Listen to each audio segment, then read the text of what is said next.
Después del descubrimiento del Nuevo Mundo, varios de sus territorios fueron acechados por los españoles como una fuente de riqueza. Los indígenas se veían obligados por los españoles a realizar trabajos forzados. Por otro lado, los reyes católicos solo consideraban como esclavos a los aborígenes cuando eran prisioneros de guerra.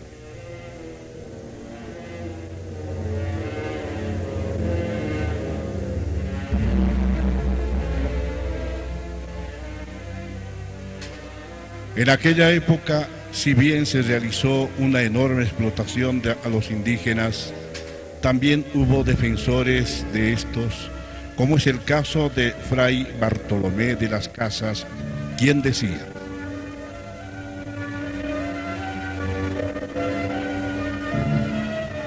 volveré, seguramente, y os prometo que os ayudaré. Hay un Dios justiciero en los cielos, en Él debemos creer. Y hay en la tierra un monarca justo que teme a Dios. A Él acudiré para pedirle que os proteja. Acudiré para pedirle que os proteja contra toda injusticia.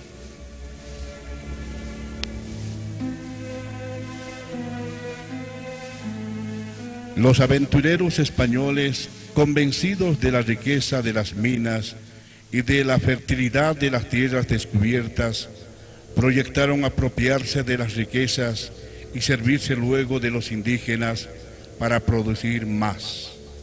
El año 1525, por orden de los reyes católicos, más familias españolas se trasladaban gratuitamente al Nuevo Mundo.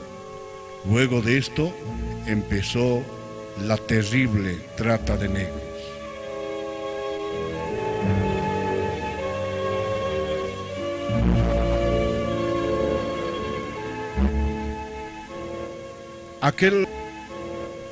Aquel tráfico infame que iniciaron los portugueses al explotar Guinea, la actitud irreductible, apática de los indios y la necesidad de obtener riquezas de las tierras descubiertas, produjeron la paradoja: enviar esclavos negros para evitar la desaparición de los indios. En este sentido, es que a partir de 1510 que empieza el contrabando portugués de carne humana.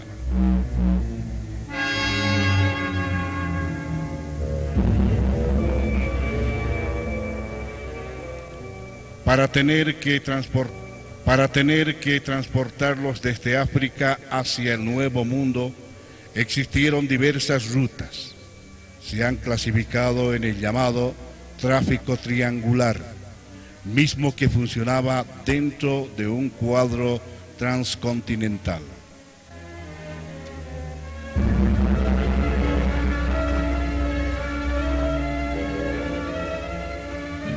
Los vértices del triángulo eran, por una parte, Inglaterra, Francia y Portugal, es decir, los países europeos que se dedicaban con mayor intensidad a ese comercio, y desde donde partían los barcos con cargamentos de artículos manufacturados rumbo a las costas del África.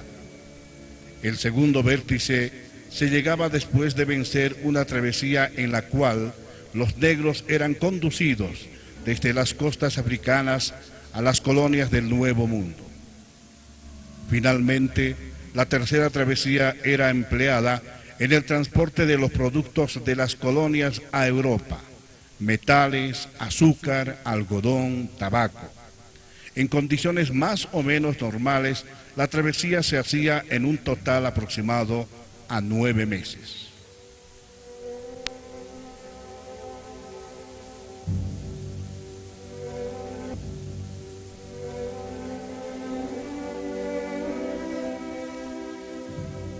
Por otro lado, también existía el segundo triángulo, denominado así por los contrabandistas establecidos en Buenos Aires, las autoridades que no eran ajenas al contrabando y los traficantes, generalmente portugueses, se llevaban a la mercadería de Buenos Aires a Charcas. En 1623 se estableció una aduana y un sistema de control en Córdoba a fin de poder cortar ese tráfico, pero los resultados fueron menguadamente positivos. A la audiencia de La Plata llegaban frecuentes informaciones sobre un activo tráfico ilegal de negros y otras mercaderías que, con Buenos Aires como punto de partida, tenía a Potosí como destino.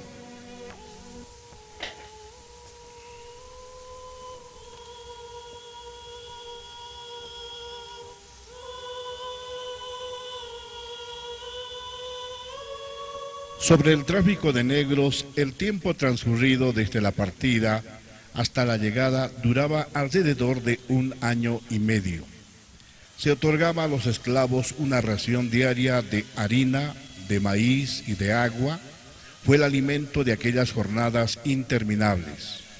La falta de aire, limpieza, el hacinamiento de los hombres allí comprimidos, revolcándose en sus propias inmundicias al vaivén del buque, produjeron la peste y la muerte de muchos de ellos, y si sobrevivían, el trato en el Nuevo Mundo no iba a ser de los mejores.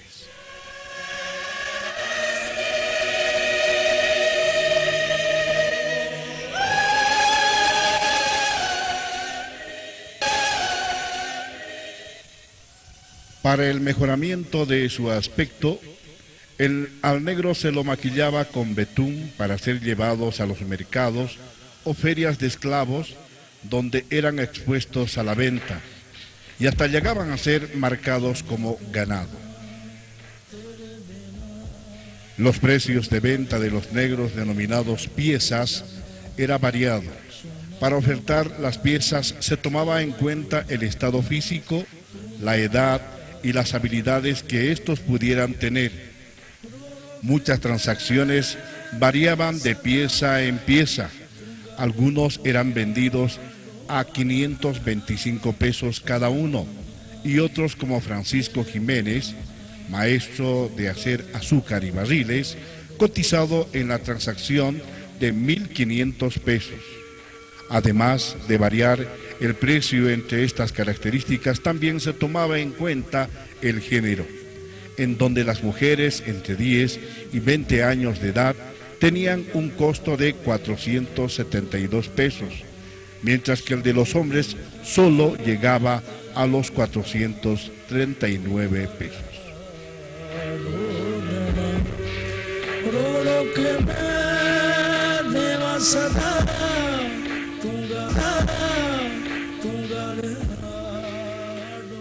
Entre los principales adquirientes de esclavos se encontraban a aquellas personas que desempeñaban alguna función o cargo civil, militar o eclesiástico.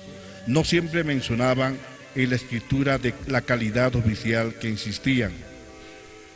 El origen de estos esclavos traídos desde el África es variado. Alberto Crespo señala que en las escrituras de La Paz solo un 45.3% señalan las distintas procedencias regionales, de acuerdo al cuadro siguiente que comprende el lapso de 1650 a 1710.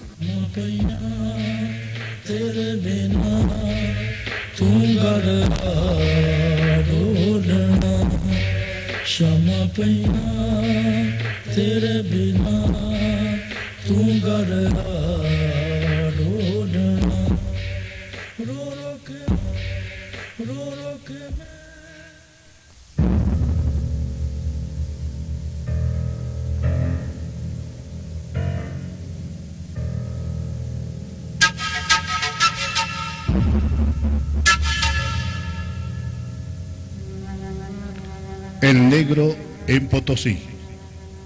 El departamento de Potosí se halla ubicado a 4.200 metros de altura sobre el nivel del mar, considerado como el departamento más frío de Bolivia. Hoy lleva consigo la prueba de una trágica esclavitud del negro, representada en el Cerro Rico de Potosí y la Gran Casa de la Moneda. La riqueza del Cerro Rico de Potosí fue descubierta y comenzada a explotar en 1545 y en 1554 surgió ante las autoridades del Estado español la idea de trasladar esclavos negros a Charcas. La tarea difícil para los esclavos negros fue resistir los 4.200 metros de altura sobre el nivel del mar, más aún en la mina que se encuentra a 4.650 metros aproximadamente de altura. El frío, la falta de aire y la poca adaptación del cuerpo humano fueron los principales causales para que éste no sobreviviera a tal encrucijada. Los más que llegaban a sobrevivir solo aguantaban un lapso de tiempo de 2 a 6 meses.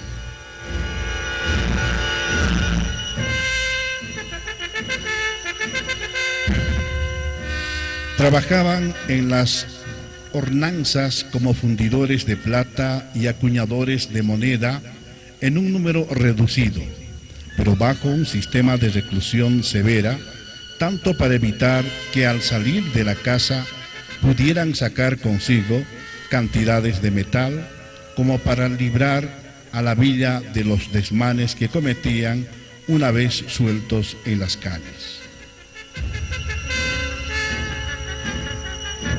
En 1649, Fabián Velarde de Santillana, teniente general de Corregidores, emitió una orden en la que, reconociendo que los negros alborotaban la villa por pendencias que tienen con otros negros y negras con quienes tratan, de los cuales resultaban grandes escándalos, prohibía que salieran de la casa, ni siquiera los días domingos ni en los días de fiesta, bajo la pena de 200 azotes.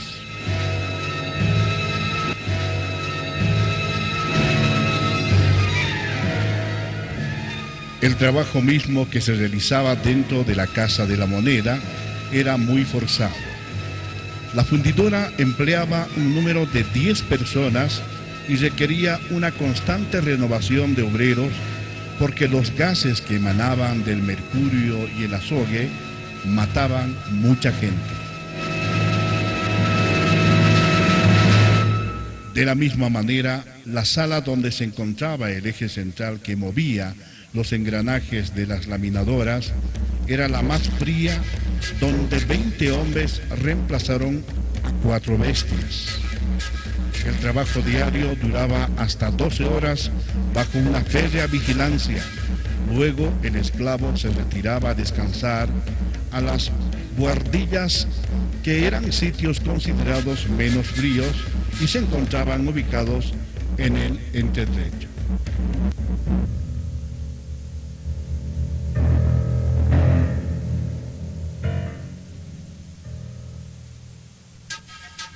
No se puede constatar el número aproximado de esclavos que llegaron a la Villa Imperial de Potosí. Sin embargo, como menciona el escritor Arzanz, en 1611, el presidente de la Audiencia de La Plata ordenó un empadronamiento, el cual dio la cifra de 160.000 habitantes, entre ellos 40.000 forasteros del Reino de España y extranjeros. Sin embargo, se sabe, y esta vez documentalmente, que en 1610 allí vivían apenas 36 flamencos, 74 portugueses, 15 genoveses y 20 corsos. El censo señaló 6.000 negros, mulatos y zambos de entre ambos sexos de diversas provincias del mundo.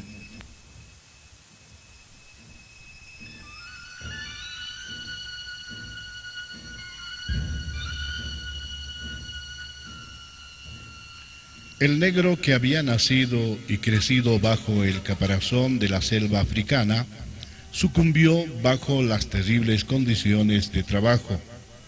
Entraban en las profundidades y ordinariamente los sacaban muertos. Pero no tardaron los arrepentimientos de algunos, como Bartolomé de las Casas, para referirse dolorosamente a la trata de negros, de cuya participación personal se le había acusado durante años.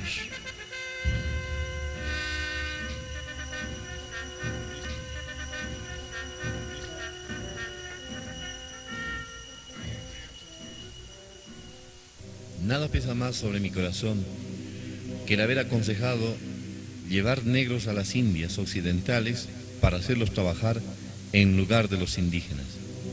No partí en este caso del derecho que está inconmovible sobre nosotros, sino de mi compasión. Creía que los negros resistirían mejor que los indios, que veía morir por todas partes, y quería evitar un sufrimiento mayor con uno menor. Pero fue error y culpa, y reniego solamente de ello, y declaro que es contrario a todo derecho y a la fe, porque es condenable en sumo grado capturar negros como bestias salvajes en las costas de Guinea, amontonarlos en los barcos, negociarlos en las Indias y tratarlos allí de la manera como se los trata. Soy culpable de esto porque, loco de mí, cedía mi corazón en vez de aconsejar lo que era justo.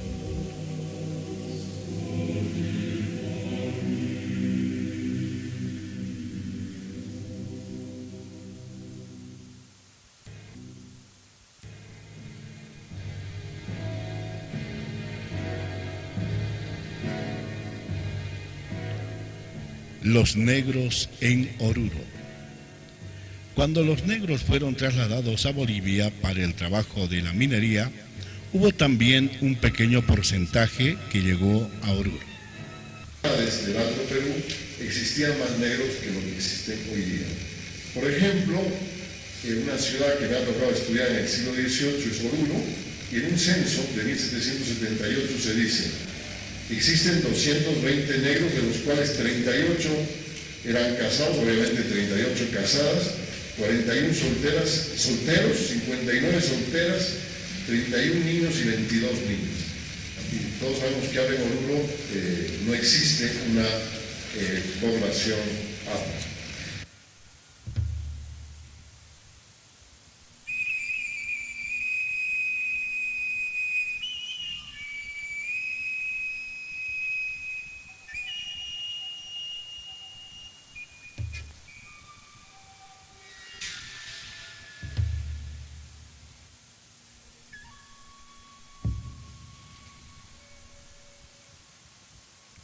Philip de Godoy menciona que en Oruro existió la veta de los morenos.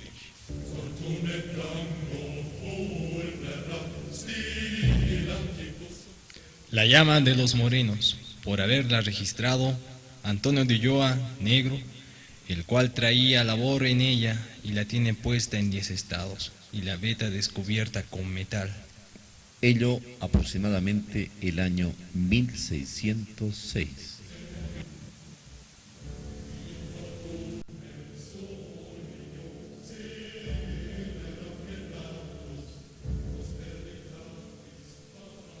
Otro de los personajes negros que pasó por la ciudad de Oruro, aparecido el 25 de mayo de 1809, en calidad de mulato o pardo libre, llamado Francisco Ríos, alias el Quitacapas, conocido como delincuente aparcero de ladrones connotados, aunque tal vez portador de mensajes para los conspiradores de la ciudad de La Paz.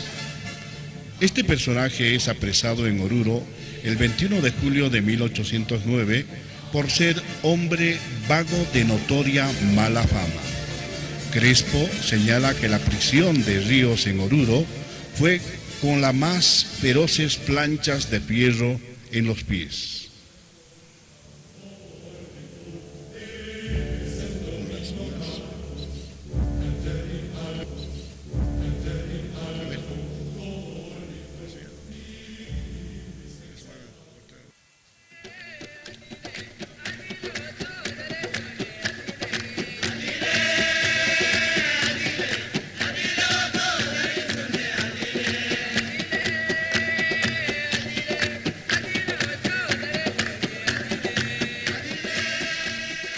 El negro en los yungas. Frente a la decadencia de La Plata, se produce la primera migración junto a sus amos de negros hacia los yungas, cuyas poblaciones, que se encontraban entre 1500 y 1700 metros sobre el nivel del mar, ofrecían un clima mucho más benigno que los 4000 metros de las gélidas tierras potosinas. Los yungas fue el espacio donde la población negra pudo concentrarse realizando su trabajo en las haciendas de coca de los yungas.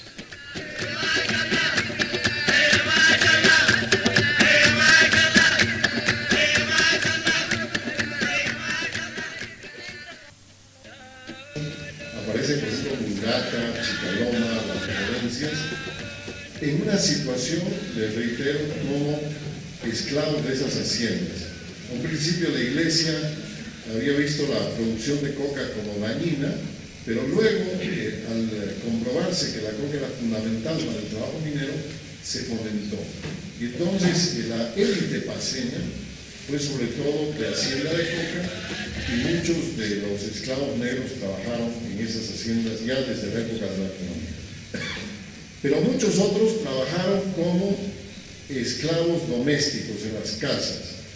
Quizás su situación laboral en algunos casos fue mejor que la de los unitarios indígenas, pero por su situación jurídica estaban considerados en el último escalón de la pirámide social colonial.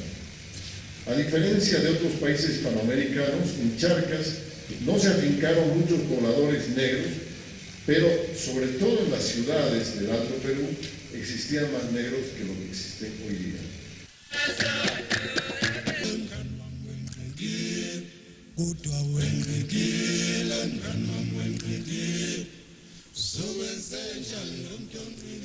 Una vez declarada la independencia de Bolivia y fundada la República, se pidió al libertador Simón Bolívar la redacción de la primera Constitución. El libertador envió el proyecto el 25 de mayo de 1826 y en la carta de presentación propuso enfáticamente que la primera Constitución boliviana debía abolir la esclavitud. Legisladores, la infracción de todas las leyes es la esclavitud. La ley que la conservara sería la más sacrílega. ¿Qué derecho se alegaría para su conservación? Bolívar planteó en su Constitución la abolición de la esclavitud. En el artículo 10 de su proyecto dice: son bolivianos todos los que hasta el día han sido esclavos, y por lo mismo quedarán hechos libres en el acto de publicarse esta Constitución. Por una ley especial se determinará la indemnización que se debe hacer a sus respectivos dueños.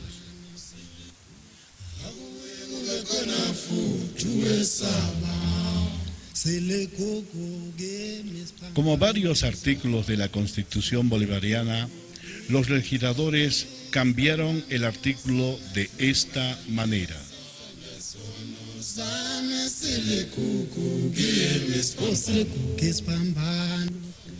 todos los que hasta el día han sido esclavos y por lo mismo quedarán hechos libres en el acto de publicarse la Constitución, pero no podrán abandonar la casa de sus antiguos señores, sino en la forma que una ley especial lo determine.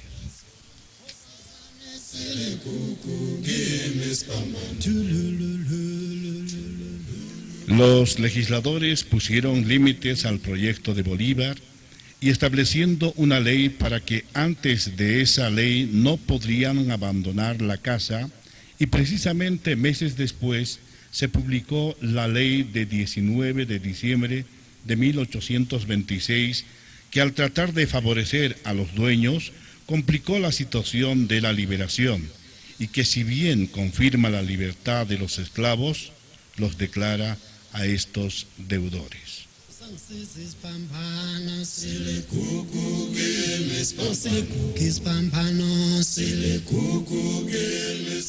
Los esclavos declarados libres por el artículo 10 de la Constitución permanecerán al servicio de sus actuales patrones en clase de los deudores.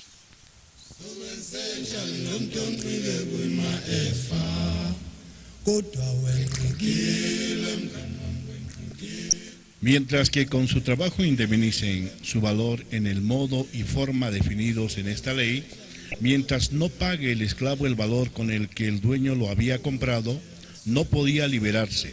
La ley regula que los libertos debían pagar el mismo costo de su última venta.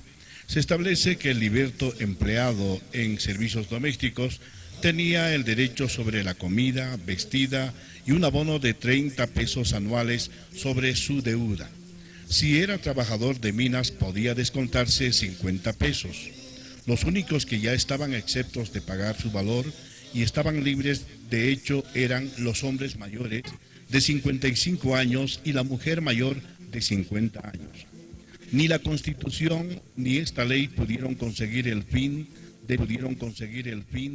de liberar a los esclavos, y estos se mantuvieron como tales con la imposibilidad de pagar su deuda. Muchos lograron liberarse, pero otros, desgraciadamente, se mantuvieron como esclavos. El tema se planteó nuevamente durante la época de Belzu, en 1851. Nuevamente, en el gobierno del presidente Belzu, se determinó la abolición de la esclavitud, pero esta vez en forma definitiva. Hoy, algunos dirigentes afrobolivianos recordaban que el 21 de septiembre de 1851 es el día en que se decreta la libertad de los esclavos. Todo hombre nace libre en Bolivia. Todo hombre recupera su libertad, quizá su territorio. La esclavitud no existe ni puede existir en él.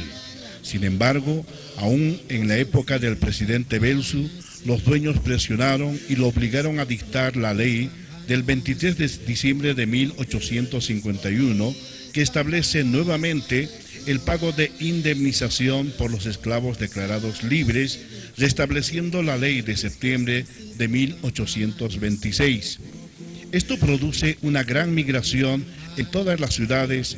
Muchos afros escapan al campo, a las haciendas de los yungas. Se cuenta que otro grupo escapa a Brasil y ahí empieza lo que varios de los estudiosos han denominado el tercer periodo del negro peón.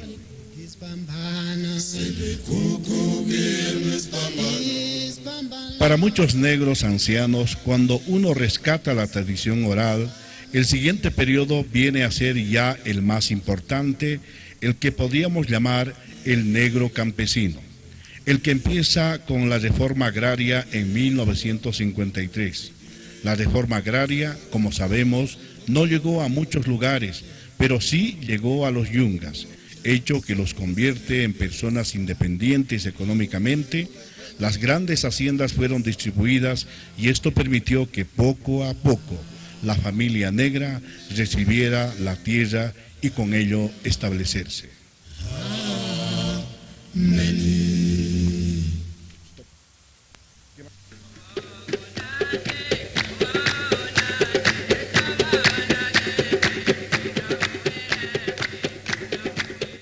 A pesar de la migración forzada que vivió el negro en África y el haber perdido gran parte de su cultura, vestimenta, lenguaje, costumbres, etcétera, etcétera, y después de duras jornadas de trabajo y castigo, el negro se vio en la necesidad de expresar de alguna manera ese sentimiento que lo llevó a consolarse e integrarse entre grupos de marginados y mostrarse ante los demás con su música y baile.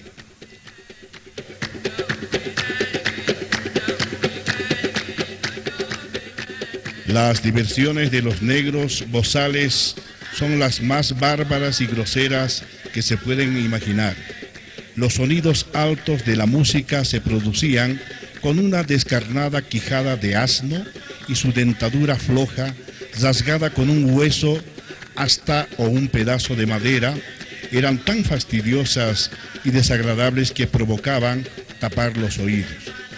En lugar del agradable tamborcillo de los indios, los negros acompañaban su música con los sones que le daba un tronco hueco cubierto en los dos extremos por un cuero o pellejo grueso que golpeaban con los palillos sin orden ni ritmo. Para el viajero, las danzas eran grotescas y deshonestas. De esta manera, muchos de los que han escrito sobre este tema han manifestado que esta música era bárbara y muy desagradable.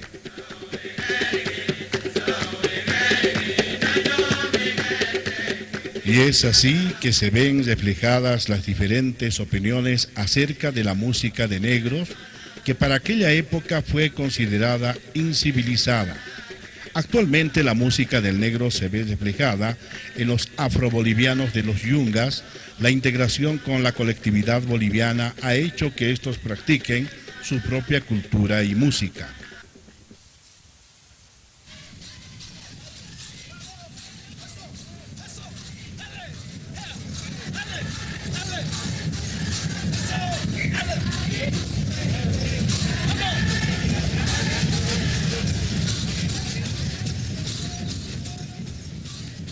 Lo único que queda de la cultura negra fue el folclore.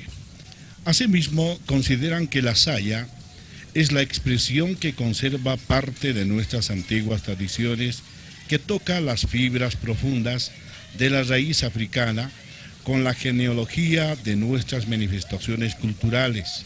Es un sentimiento que describe la vida individual, colectiva del negro.